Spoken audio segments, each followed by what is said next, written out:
is 5 ways to improve your cash flow. A little bit of housekeeping before we get started. If this is your first time attending one of our webinars, we use the GoToWebinar, so it's got a meeting manager panel over there. This is where we'd like for you to submit any questions. We typically save our questions for the end, but if there's something pressing, we might interject into the presentation. We are recording this presentation, and we will be sending out the slides and a recording of the presentation afterwards. So if you're unable to stay for the whole thing or you want to forward it to somebody else, you will be able to do that. So before we hand things over to Herb, I did want to talk a little bit about our recent Clarity study that Deltek has put out. Now, the numbers that we're looking at here are in relation to the average days it takes to collect on your accounts receivable. Now, this was taken from the 2013 Clarity study. Our 2014 results are in, and we should have them published sometime in early or mid-June. So be aware of that. You'll probably see some email communications, or you can go to the Deltek website to get that. So according to the 2013 study, what we saw was an average collection days of 76. That's still not back to the pre-recession levels, but really, you know, the fluctuation that we've seen in some of these days to collect can be a lot of different things. I see a lot of customers these days are a lot less willing to write off their bad debt, so want to spend a little bit more time trying to make sure that they collect on less willing to write off stuff. Also, clients these days seem to be a little bit more trained to delay payment until the last possible minute. Also, something that Herb's going to talk a little bit about, poor contract language. So, you know, when you're entering into a project, it might be worthwhile to talk about accounts receivable and different things like that. And we also, of course, see a lot of higher billing disputes. One of the interesting things to note, and Herb and I were talking about this yesterday, is the top performing firms, and that's based on profitability, actually had a higher collection period of 82 days. And we kind of jokingly said that might be due to, you know, you've got higher profits, so you're a little bit more okay with other people holding on to your money for a longer period of time. So working at Deltek, we've seen a lot of different areas where firms struggle when it comes to the accounts receivable. A lot of this has been focused on the invoices themselves. I know especially for the small firms, maybe using a generic software platform, you're not really able to generate the type of invoices that provide the better summary and detail levels that your customers might be looking for. And that will end up leading to maybe some billing disputes or some back and forth. And a lot of times you might find yourself having to push information out to Word or Excel so that you can rearrange the invoice and make it look like the way your client wants. And of course, all that does is really adds to the burden, it adds administrative process, and it just takes forever for you to get paid for the work that you're actually doing. There's also just not a lot of tools to manage the billing process. So if you think about when you're trying to get your managers to review different things and you're trying to manage the collection process, you really don't have anything there to help you. You're just maybe using your Outlook or maybe even an Excel spreadsheet. Also, limited financial reporting for firm leaders. We've seen a lot of firms that they know it's a problem, but they don't know how big of a problem because they're not really able to report on how long it's taking to collect or bill out your work in progress. And what this typically leads to is long cash flow cycles and high overhead costs. So from that, we see a lot of firms that will come to Deltek and looking for some type of solution to this. So without further ado, I'm going to go ahead and hand things over to Herb, and he's going to talk about his aspects on cash flow. Herb? Thank you, Brian. You know, first of all, I want to thank my good friends at Deltek and Axiom for inviting me to do this webinar. I've had a long relationship with both of those companies, and I'm happy that they invited me once again to do a webinar. You know, I've been in the AE business now for over 25 years, starting out with a large engineering company, 2,000-person family-owned engineering company, of which I was the controller of their 100-person architectural division. I've been the chief financial officer of Ehrenkrantz, Exta, and Kuhn Architects, and for 2 years I was also the chief operating officer there. Offices in New York, Washington, D.C., and Los Angeles. In 2000, I started my own consulting practice that's dedicated to helping architects and engineers earn the profits that you deserve for all of your creative efforts. And since then, I've had the good fortune, of course, working with the good folks at Axiom and Deltek, speaking at their national conferences. And I've had the good fortune of working with some good high-profile clients, including Robert Stern Architects in Manhattan, who I helped grow from a 140-person firm to a 350-person firm. You know, as I go around and do consulting around the country, one of the big challenges that many firms have is with collecting their money. So I'm talking about basically about 5 things today.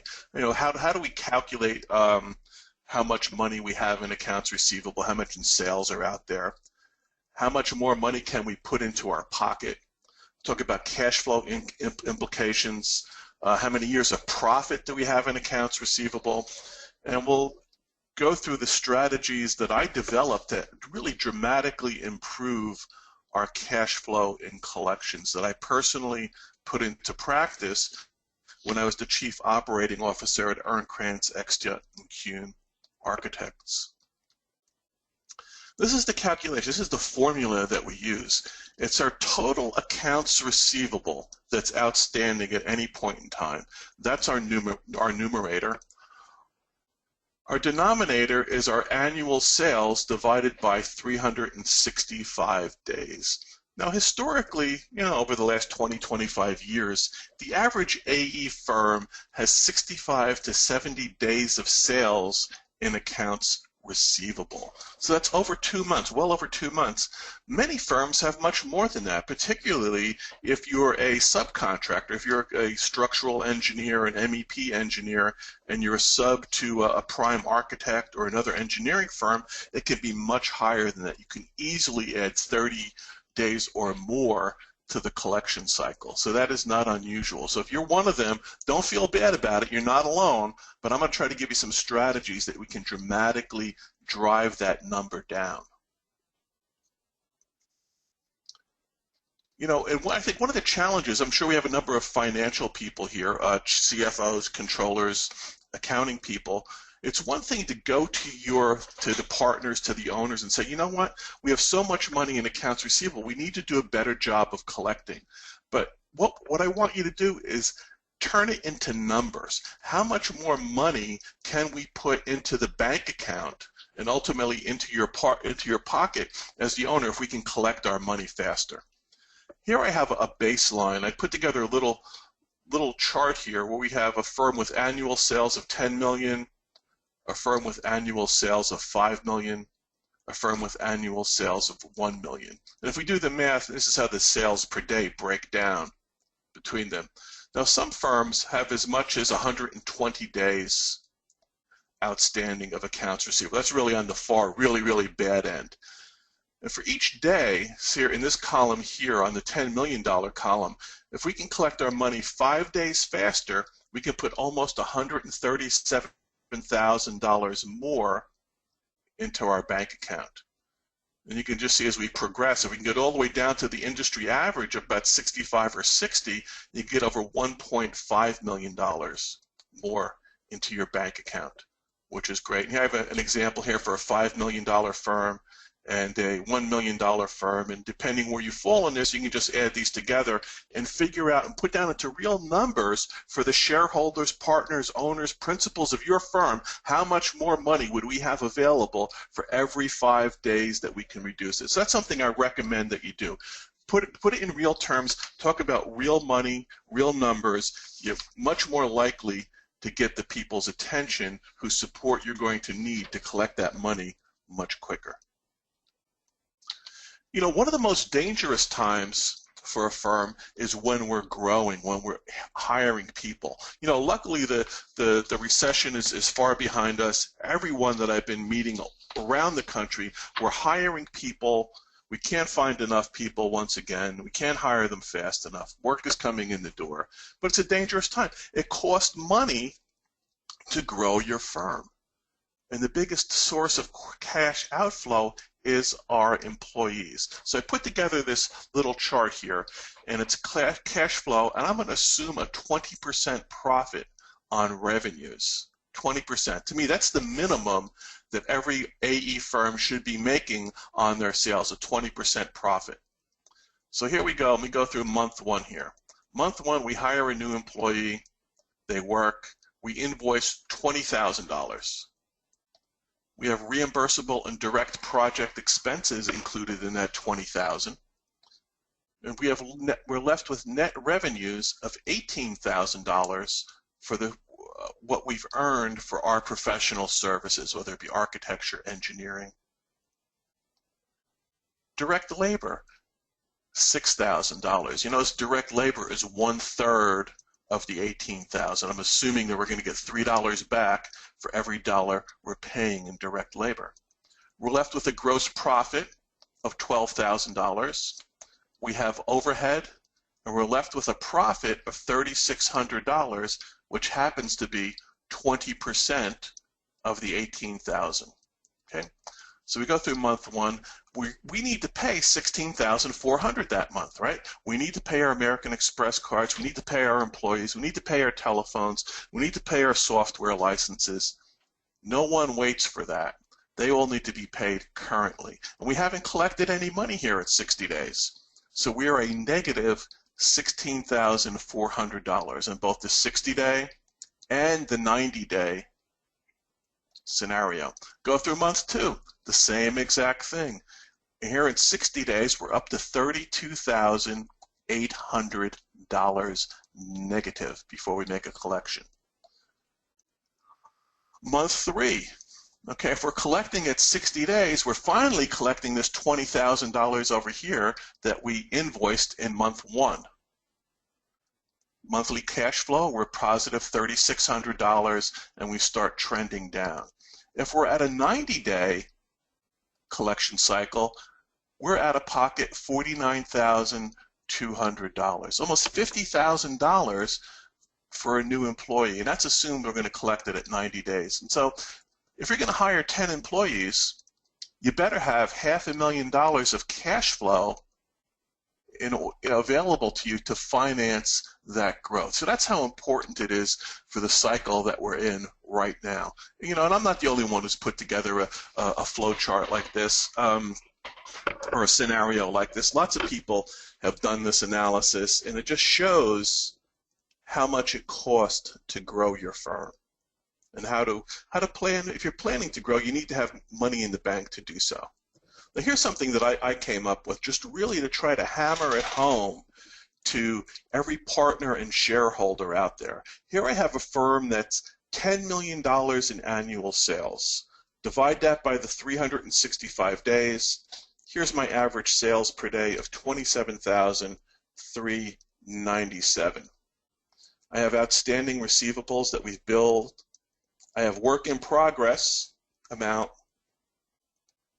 total of $3,287,000. So I have 95 days of outstanding accounts receivable, and I have 25 days of work in progress, work that I haven't even billed out yet.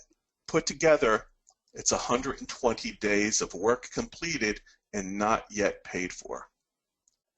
If you have working at a 5% profit, you actually have 6.58 years of profit in work completed and not collected.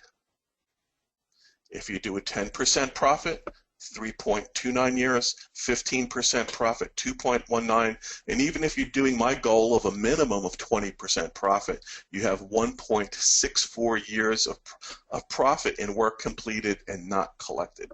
So that's the kind of analysis that I really recommend that you do if you want to get the support of everyone in your firm for making collections and cash flow a top priority. Now, I developed a system that dramatically reduced the amount of outstanding accounts receivable when I was the chief operating officer of a firm in New York City. I was actually was under a nice incentive plan where I was entitled to a $30,000 bonus, or incentive payment rather, if I was to meet certain financial goals. It was basically profitability. And I'd easily met those goals, and I was entitled to a $30,000 payment. So, long story short, the owner comes to me and says that, Herb, you know what, you've done a good job here. You know, we certainly made the profit, but I would have thought that even though it wasn't explicitly stated, that if you that our accounts receivable should be at least what the industry average is, 65, let's call it 70 days. So in good conscience, I can't pay you that. And Herb, I'm sure you'll agree that I can't pay you that until you get the accounts receivable down to 70 days. And then, he just casually went on to some other topics of business, and then he circled back and he said, by the way, Herb, if you can't get that done, and I'm sure you will, we're going to have to make some other changes around here. So all of a sudden, despite making the company profitable, my job was now in jeopardy if I couldn't reduce the accounts receivable down to 70 days. So my choices were not good. My choices were stay in the company and sue for my incentive payment, leave and sue for my incentive payment, or do what he asked and reduce the accounts receivable down to 70 days or less.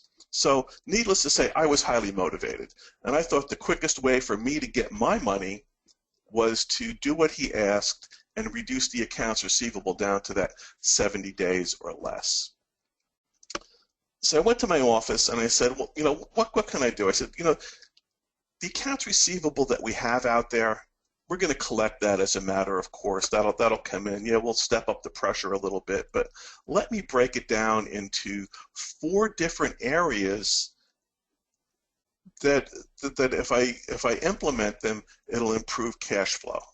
One, let's look at my proposal in contract.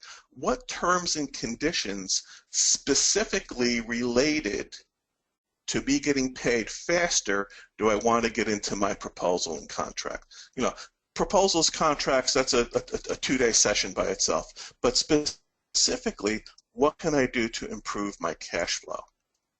Number 2, I wanted to personally meet the people involved with the project on the client side. I said, well, the one event that I know that we'll always have is the kickoff meeting. So I want to personally attend that meeting, and there I wanted to talk about business items, meet the people involved, and see what we can do to get paid as quickly as possible. Number 3, what about invoicing? What could we do internally to speed up that invoicing process, get the invoices out as quickly and as accurately as possible to ensure prompt payment? And I said, you know what? I realized, collections it's not an event. Everyone thinks it's the 4th item here. How we're going to get tough with them, we're going to call them up, we're going to demand payment. You know what? That's almost the least important of it. It's a process. If we do everything up to that point, the follow-up for payment is relatively routine and is really even though it's the most uncomfortable part for us, making that call or following up, it really is the easiest part. So here are some of the things that I came up with that I wanted to include in my contract for collections. 1, I want us to be entitled to monthly invoicing, whether it's an hourly work or a percentage of completion project. I did not want it to be contingent upon major milestones.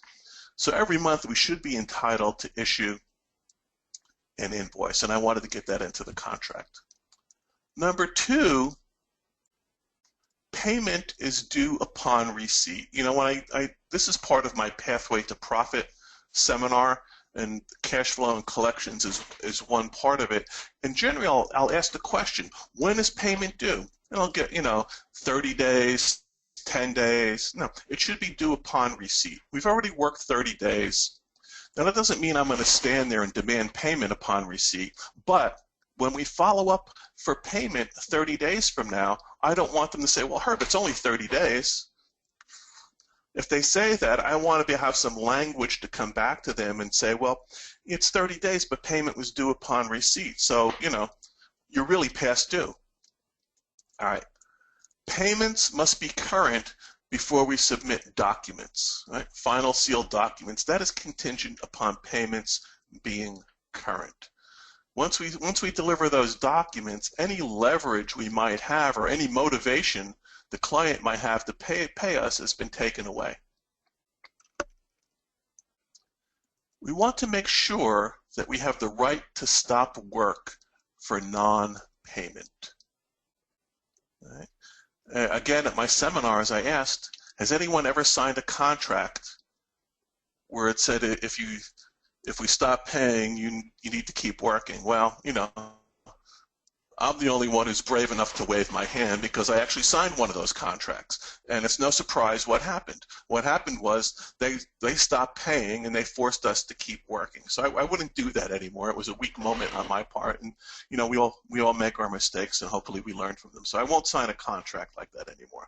Number 5, a retainer. A retainer. If you get a retainer, it never even gets into the collection phase. You've gotten some money in advance. Now, retainer, the story behind this one was when I was with that company where I was the chief operating officer. It was one of those times in our we just couldn't find enough people. We couldn't find enough people. A lot of people were being promoted above their level of experience. Some people were being promoted to being project managers without the requisite level of experience. There was a young lady there who was very bright, very capable, and she was promoted to be a project manager. And we had a project. It was in Albany, New York. It was for a new building, and the fee was $890,000. All these numbers are just emblazoned into my mind. I remember them vividly. And she was very diligent, and she was coming in my office like 3-4 times a day asking questions about the AIA contract. And in any event, she comes in and she goes, "Herb, I see here in the AIA contract it asks for a retainer. How much should I ask for?" I said, "Well, ask for 10%. I didn't even know what project she was talking about. 2 weeks later, she comes back into my office and she goes, "Herb, I have that check for $89,000. Where do you put your retainer checks?" And I kind of chuckled to myself and I said, "Well, yeah, I put them right over here in this basket." But the reality is, I personally would have been embarrassed to ask for a retainer of $89,000 at that time. And, but I really learned 2 things. One is if we don't ask, we don't get. The worst that could happen is they would say, "No, we're not going to pay a retainer." The second thing I learned was that if I'm personally too embarrassed to ask for a retainer, I'm going to ask a young person who doesn't know any better to just go out and ask on my behalf. And so I've kind of lived by those 2 things, mostly the second one, asking a young person to ask on my behalf. Number 6, payment not contingent upon third-party reimbursement. I'm not necessarily talking about third-party. I'm not talking about sub-consultants, but sometimes, at one point I was involved with a client, a not-for-profit, that once we completed a certain scope of work, they said, "Well, gee, this is great. We're going to take this and we're going to apply for a grant from the state and the federal government to do this project and to pay your invoice." So all of a sudden, it was contingent upon them getting funding. Number 7, I want to attach a copy of the invoice format that we use. This is an invoice. I've seen some of the brightest people in the world. They look at it, clearly it says invoice across the top, has dollar amounts, has amounts due, but somehow they become confused by it. Number 8, no offset for professional liability claims. We've lived under the threat sometimes of people, of not wanting to pay us because they feel as though there's some sort of professional liability claim. I want to have in there that it's no offset, and if someone threatens it, I say, "Well, tell me what it is because I want to notify my insurance company." But in the meantime, if you want us to continue, we need to get paid. I also, as the prime contractor, I did not necessarily want to get involved with the consultant's money. Wherever it was possible, I wanted to have the consultants contracted directly with the client or have the client agree to pay them directly. Now, the biggest pushback I got from this, I certainly didn't get it from the consultants. Most of the clients were more than happy to do it. The pushback that I got was from the project managers. And their comeback to me was say, "Well, Herb, we're going to lose control of our consultants." So I said, "Well, you're telling me that if the consultant is getting paid on a timely basis directly from the client, they're not going to be as responsive as if the client paid us and it took us another 6 weeks to pay them because of our poor cash flow. This is what you're telling me. So a lot of the pushback that you'll get on these things, I guess is my point, is internally, not externally. Consider accepting credit cards for small amounts. Consider accepting credit cards. It's a lot easier to do now than it was 15 years ago. You can use Square, you can use PayPal, you can use all these different things. It's very easy to set up the acceptance of credit cards. Some firms have had some success with payment discounts. I'm not a big fan of them, mainly probably because working a lot in New York City, people would probably take the discount anyway and pay you when they pleased. But some firms have had success with that, so you might want to give it a try. I know some state agencies are required to take a payment discount if they're offered it, so that might help you there. And also, if you're a subcontractor, I would want to get the right to contact the owner directly for payment once it gets past 60 days. So those are, kind of the highlights of my collection contract terms that I want you to consider. Try to get them in there into your proposal and contract.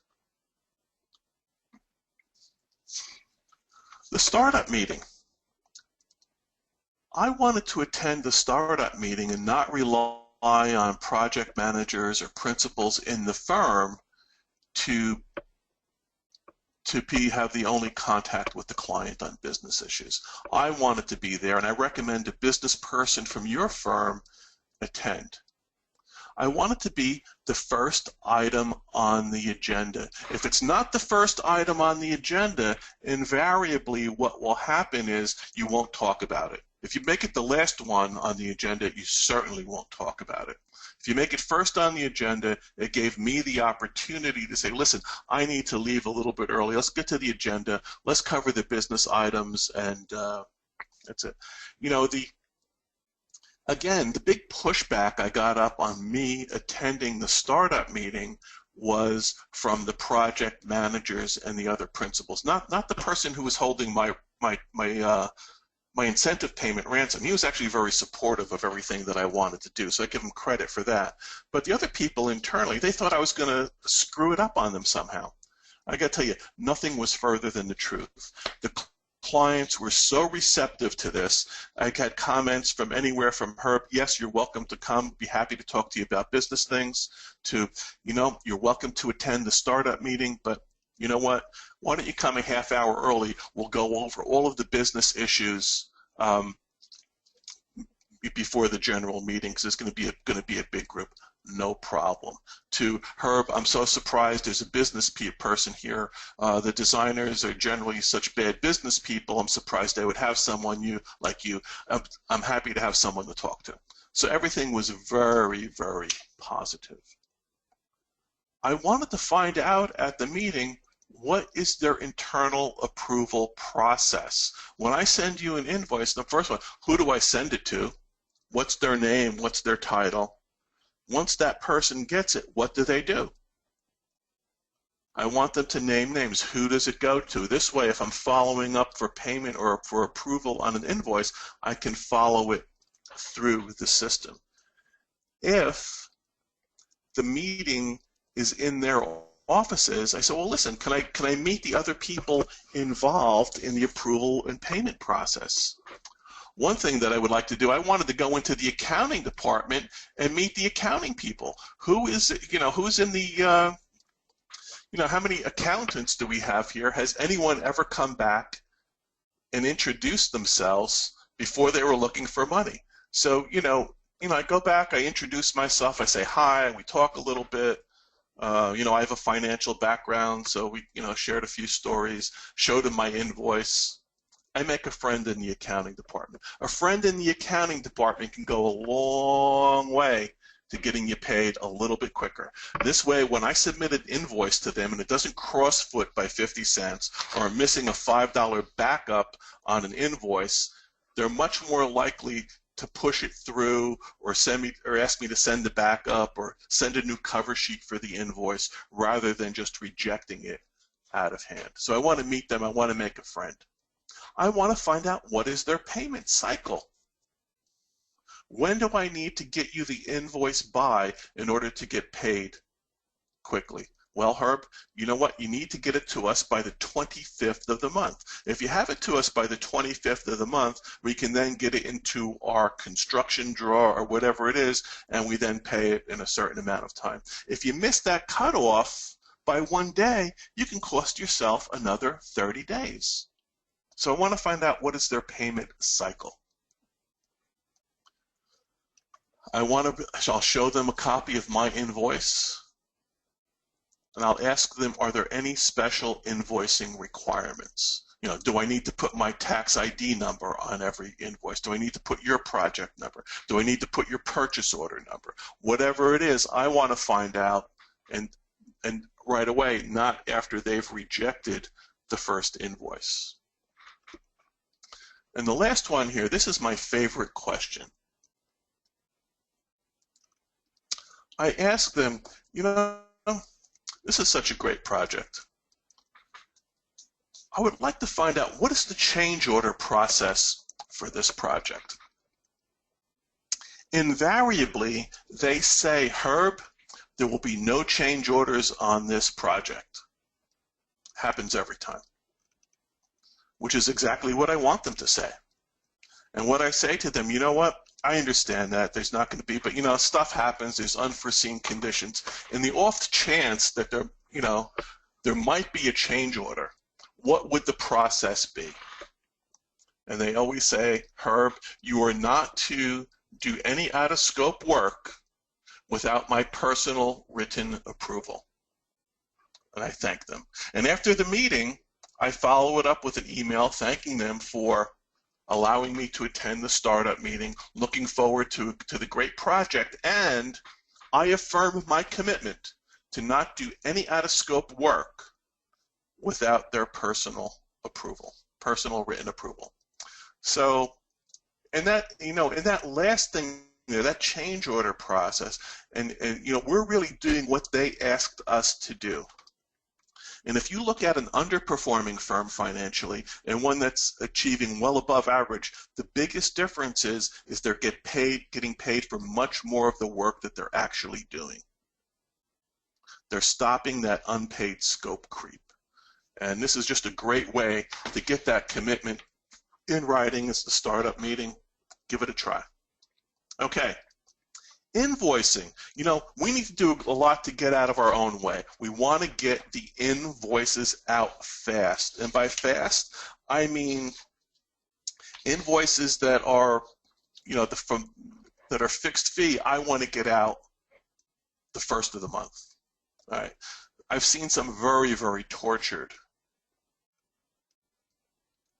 invoicing process where the accounting runs a pre-bill, they send it to the mailroom, it goes to the project manager marks it up, sends it to the mailroom, and it goes back to the accounting department. That's probably a 3 or 4 day process right there just for the pre-bill review. We then issue a draft invoice, and we go through the same process, and the project manager marks it up. There might be some changes. It might be a design opportunity for them to jazz up the invoice a little bit, make a design statement with our invoice, goes back through the mailroom to the accounting department. We then issue the actual invoice, which goes to the mailroom to the project manager, and then the project manager to the partner, and ultimately about 3 weeks later, after the end of the month, it ultimately goes to the client after the partner has approved it. So we're not doing a very good job in many, many firms of getting out of our own way. And while I would like to think that the example that I'm giving here is an exaggeration, it's not. It's not an exaggeration. We need to do a much, much better job of getting invoices out quicker. And I think we are. We have improved over the years. It's not a work of art, okay? This is an invoice on the left. This is a Deltec invoice. It looks great, very clear. On the right, that some guy painted this picture. If some people seem to like it, that's a work of art. Okay, it's not a design opportunity. You know what? I'm an accountant. I'm a reformed CPA. I was a poor slob in the accounting department. It was going to me. I didn't care what the invoice looked like. I didn't care if it was on 24-pound bond paper or on Strathmore writing. Okay, it's an invoice. No aging on the bottom of your invoices. Look at the bottom here. We have outstanding invoices, current, 31 to 60, 61 to 90. Oh, look at this. They're planning on 91 to 120. I don't believe it. You know what? I'm not going to pay this $16,000 a year. I want to see if they'll really go out this far over to 150. Just sends a really, really bad message, gang. You don't want to do this. It's one thing, Deltec has the invoices, you list them sequentially, the outstanding, that's fine, but please don't put the aging down here like some systems do. It just sends the wrong invoice. I want to invoice all fixed fee invoices the last day of the month. Listen, on the 25th of the month, we know what our estimated percentage of completion is going to be on the 30th or 31st. Let's find out what that is. Let's get our invoices ready and mail them the last day of the month. I want to have one draft invoice, maybe invite the person to come down, let's review the invoices together. Oh, last week we invoiced 50% design development, now we're going to invoice 75%. You know what? We need to trust our accounting people that they can do the mathematical calculations going from 50 to 75% and no one else needing to see it and let it go out. If we don't have confidence in our accounting people, if they screw up too many times in doing that calculation, then you may want to consider some personnel changes. But let's not waste our time with having designers checking the math of accounting people. Time card invoices I want mailed by the 5th business day of the month. All right, we get all those time cards in. We've mailed out our fixed fee or our percentage of completions. By the 5th day, no later than the 5th business day of the month, I want to mail out all of my time card invoices. I want to invoice expenses separate from the fees. I do not want a $5 reimbursable item holding up my entire payment. Had it happened to me, $80,000 in fees, $3,200 in expenses. They were disputing the fact that we had taken a yellow taxi cab to the airport. We had taken a town car service rather than the yellow taxi to the airport, which was $15 more. And so I said, well, listen, don't pay us for that invoice whatsoever. Don't pay us for that town car service whatsoever. Deduct the $40 from the, Herb, I can't do that. You need to send a whole new invoice. So, when we separate the two, if they do this dispute and expenses are reimbursable, it's not holding up our fee. Electronic invoicing, many firms are sending out electronic invoices now. I think that's great. Much better than paper. Use email to follow up. It's very easy to follow up by email to confirm that they've got it. You can ask for a delivery receipt. All right, if we've done all these other things, the next thing, I call it following up for payment. All right? It's not collections, it's following up for payment. For new clients and major projects, what I call a major project is a dollar amount on the invoice that's equivalent to covering one of your payrolls. I want to call after 10 days to make sure, have you received the invoice? Have you passed it on to the accounting department for payment? Simple question, it's yes or no. If no, let's follow up, let's find out why. The third week of every month, I want my accounting department to send out statements. Now I'll do some, and I do it for every project. I do some triage. If there's only current stuff there, I don't send out the statement. But anything that's older than 30 days, they're getting a statement. My client doesn't like statements. Well, tell them to pay their bills, gang. The statement's going. In the 25th day for new clients, and again, the major invoices, I'll call to make sure that it's in line to be paid within 30 days. Because it's a lot of money. It's a lot of money on the major invoices, and new clients, we want to train them. Just like we talked earlier in the seminar Brian did, that we're training our clients to pay late. I want to train them to pay quickly.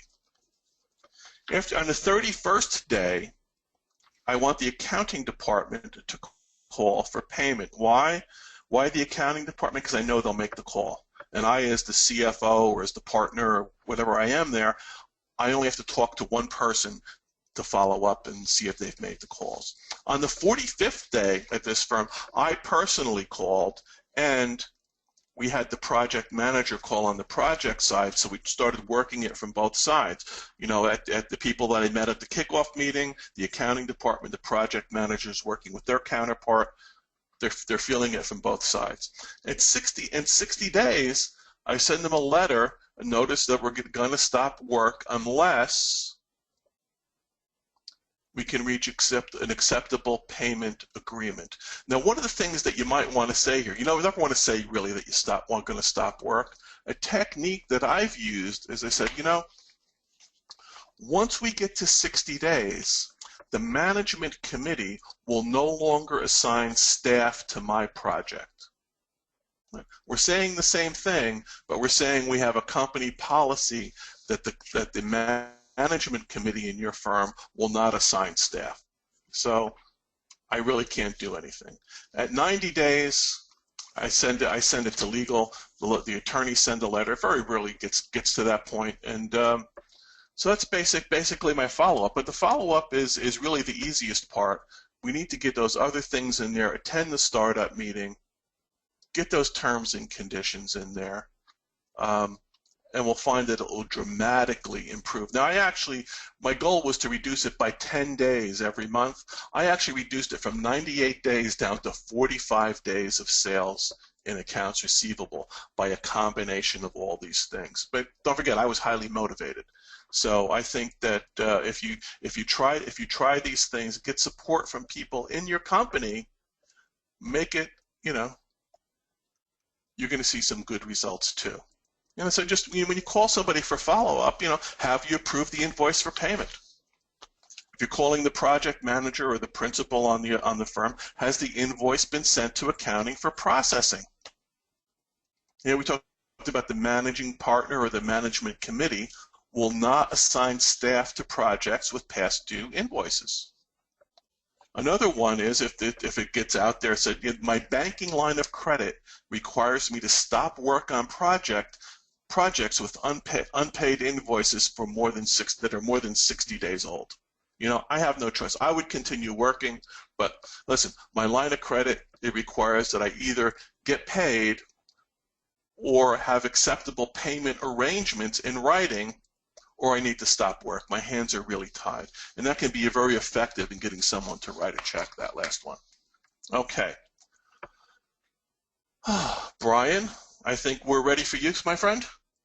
All right, very good. While our attendees go find some young people to ask questions that they're too embarrassed to ask. Yes. That's pretty funny. Do it now. We'll talk a little bit about some of the Deltek solutions here. And earlier we talked about what some of the different firms are looking for or where they struggle when they come to Deltek and they're looking for a new software, accounting and project management software to help them out. And really what Deltek's able to provide is that those invoicing capabilities that are able to just deliver the invoices that your clients are looking for. So they provide the summary that you want to provide or the detail that you want to provide. You can get rid of the aging, different things like that. So you can make sure that those invoices go out and the customers have fewer questions. They have less reasons to delay payment. Paperless billing review and various workflows that you can set up within a Deltek system are really helpful when it comes to managing that process of sending the invoice back and forth to your project managers or some of your partners. Whatever it is that you do, anything that you can do to cut down on that time do it digitally, stop printing them out. Deltek can help you do that. And also managing the collections process. You know, I know Herb mentioned that, you know, we try not to call it collections, it's follow-up, but at the end of the day, those are those calls that you hate doing. You want to find a way to make that process as easy as possible, and whether that be using your system to set up reminders or just to manage the overall process so you can see, you know, hey, who do I need to follow up with this week? What did I do last week? Consolidate that into maybe one screen or whatever you need to do. And Deltek provides some really good solutions when it comes to that. Also, financial reporting that gives your firm leaders the information they need to make the critical decisions. So a lot of times, some of the different stuff that Herb was talking about today, especially early on, where you're looking at those different numbers, the dates it takes to pay, if your firm leaders don't have that visibility, it's very difficult for them to see a problem, and it's very difficult for you to help them institute any change. So Deltek helps provide those reports that give that visibility into where some of your problem areas might be. And of course, with a new system comes your streamlined processes and the financial visibility. And that's really what it comes down to for each firm. So next slide. Some of the different firms that we've worked with have seen some great return on their investments. We show this in every webinar, and in this case, I replaced the top line with NK Architects because I thought they had something that was very relevant. And it was the first box in the upper left, the -6 days, the reduction to billing process. You know, it may seem like something small, but at the end of the day, it's not just reducing the 6 days. It's not just getting your bills out the door earlier. It's also saving on some of that administrative hassle. If you think about, you know, the back and forth that you're having as an administrator with your project managers, you know, they're sending back a marked up invoice. You got to decipher their notes. You know, you get in some internal disputes as well. And if you can find a system that really helps to manage that process, to take some of the, you know, deciphering hand notes, so make it digital, take some of the time, the back and forth out of that, you can really start to see some serious benefits there. And of course, Deltek as a whole, we're more than just a software provider. You know, we provide these monthly webinars. We provide our Clarity studies. So there's a lot of different areas that you can go to get more information. And we're more than happy to partner in the industry, and we're looking to help businesses that do business with us. So with that, we're going to go ahead and get to some questions. Now, we might not be able to get to everybody's questions. We had quite a few people on this webinar, so we will do our best. If we don't get to your question, we will send it to Herb so Herb can follow up with you directly. So, Herb, first question. Any advice on how to collect with those clients that are avoiding your calls, avoiding your emails, digging their heels in? Is there some advice there? Yeah, you know, I think, you know, there were a lot of clients that are like that, and you know, if you continue to service the client, you're just not going to get any results. You know, if they're local, maybe an in-person visit would be in order, and I think it needs to be a team effort where it's not just it's dumped on the accounting department to collect the money or the project manager to collect the money. You know, every problem that we have in this business or challenge, one person should not be left alone to solve it. We're much more effective when the company stands together and works as a team. So I would recommend a team approach from all different levels and angles of the company to get their attention. That's the one thing that I just don't find acceptable is non-response. I'm willing to work with someone, but if they're just ignoring me, that's just not acceptable, and I'll do whatever I have to escalate the situation and get their attention. How much do you get project managers involved in collections at that point? I get them involved extensively. You know, I'm a big believer in incentive compensation. If you layer incentive compensation on top of this, where, you know, project managers, principals, everybody in the firm is highly motivated to get involved with collections. But yeah, you know, people are afraid that they're going to ruin their relationships by getting involved with collections. You don't. You don't ruin the relationship. It's just business. You need to keep it in the business-like tone, and everyone needs to get involved, particularly project managers. So earlier you showed the calculation to determine your day sales outstanding, things like that. Is it when do you typically look to see what your accounts receivable balance is to do that calculation? Are you, after you do an invoice run or middle of the month, is there sort of a timing aspect to making that calculation? Yeah, I do it.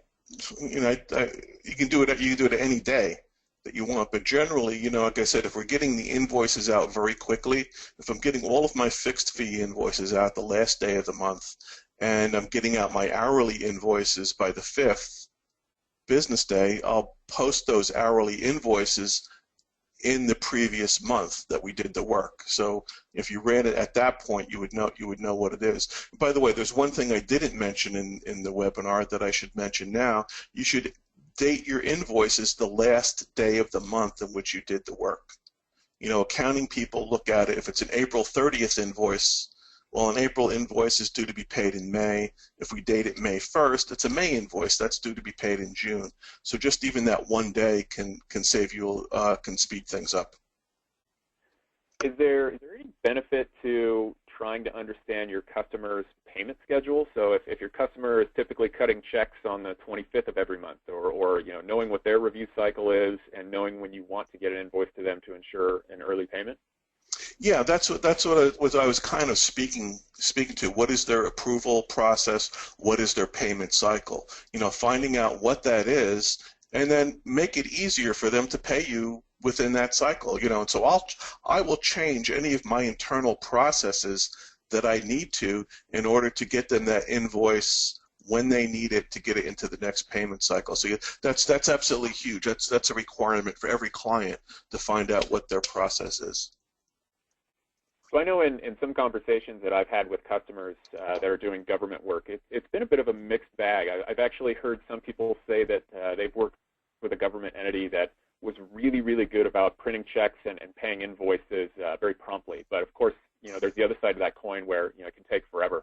What's your experience in government versus private when it comes to AR collection? Just the same as they described. It could be dependent upon the government entity, and sometimes it's highly dependent upon the project manager on the government side. We did a lot of work years ago with the Port Authority of New York and New Jersey, and some projects got paid right away, and others didn't, and it was really the holdup was the project manager. So it's really a mixed bag, just as it is on the private side. So another question, I think this is relating back to some of the contract terms, but you said something about the right to contact the owner within 60 days of the contract. Can you elaborate a little bit? Yeah, if I'm a subcontractor, a lot of times the prime contractor doesn't even care about their money, never mind your money.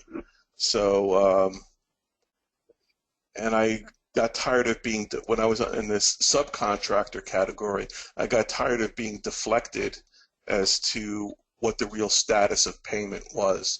So I just wanted to have the right in there. If it got past a certain point in time, the ultimate beneficiary of my services, I wanted the right to contact them. Mm-hmm. So to follow up on that, we have another question. Is there a way to determine, if you're a subcontractor, is there a way to determine when the prime is getting paid so that you can maybe have your expectations in line with that?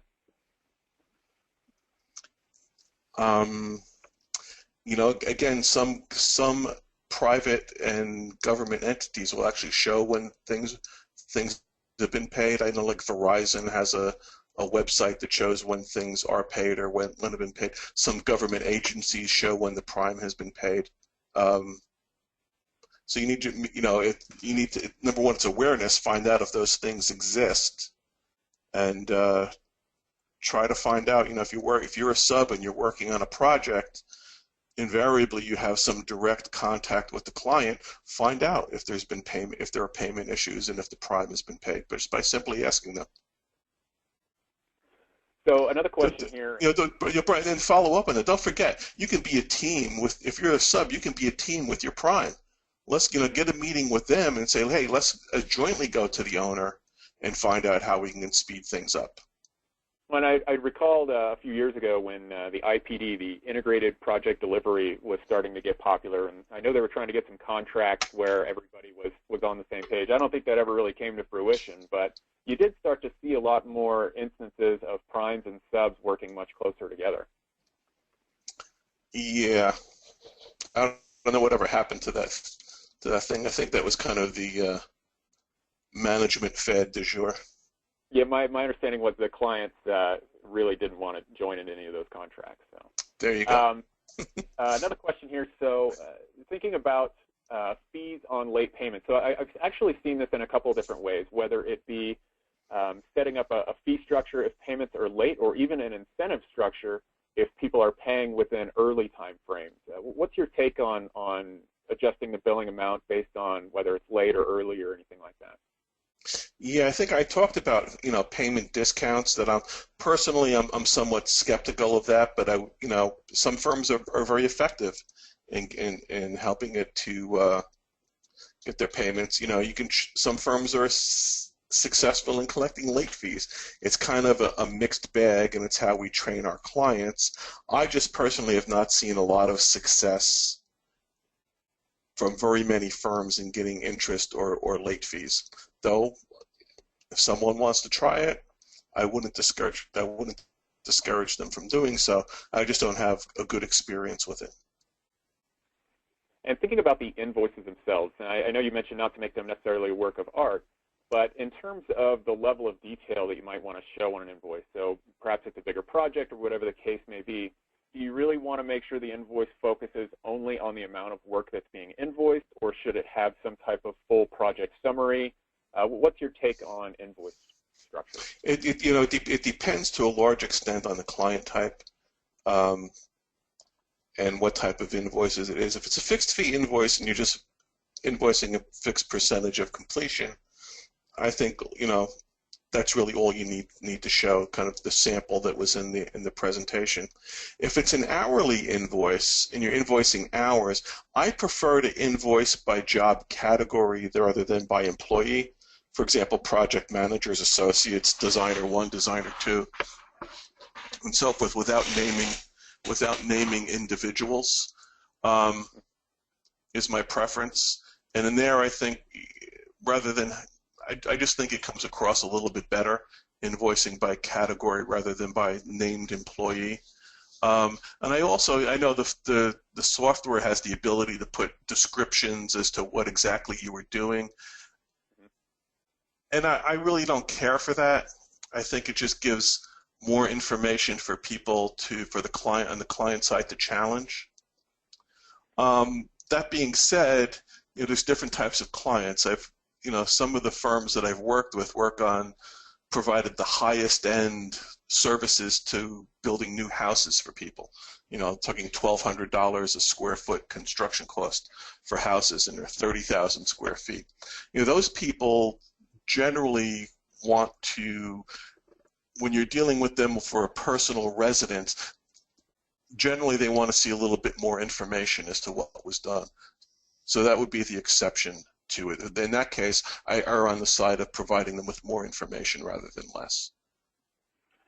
And then this question here, and I think we've kind of addressed it in some ways, and it has to do with when you want to send your invoices out. Do you want to have it set on a calendar date or middle of the month, if there was a specific date that matters? And I know sometimes people sort of have habits from perhaps the system that they're using, because if the billing process is something that's very labor intensive, then they say, the 1st through the 5th, it's all about getting the bills ready. Don't talk to accounting right now. They're in a billing cycle. But then firms that have been able to adopt some of the newer tools out there in the industry, specifically some of the Deltek solutions, of course, they're able to do some on-demand billing if they want to do it that way, but the process is a little bit less labor-intensive. It gives them that flexibility to pick when they want to do their billing cycles. And I know we've talked about it a little bit, Herb. Did you have anything more on when is a good time to start your invoicing process? Yeah, I've had great success with starting it 5 days before the end of the month for fixed fee or percentage of completion, and then getting all those invoices. After we send them out on the first day of the month, dated the last day of the previous month, and I've just had great success with that. So I wouldn't, that's my default. Mm-hmm. All right, so two more quick questions before we wrap things up. Any suggestions on trying to collect on companies that have gone under or claim not to have any assets or anything like that? How far do you want to go? Probably I would just move on and concentrate my efforts on new projects. After all the litigation, you're probably going to end up in a well, yeah. I mean, if it's a bankrupt organization, or it's or it doesn't exist anymore, I mean, who are you going to go after? It's a matter of being practical. I'm all for getting even and all for collecting my money, but to a certain extent, shame on you if you let them go out to 180 days and you didn't file suit beforehand and you continued working, and that's what happens when the music stops and you're left with 6 months worth of invoices that you've been sending to them that haven't been paid, and you continued working. I mean, you really only have yourself to blame for that. Mm-hmm. Yeah, and then the last question, and I know you've talked about this a little bit, but should the person doing the billing necessarily be under the accounting department?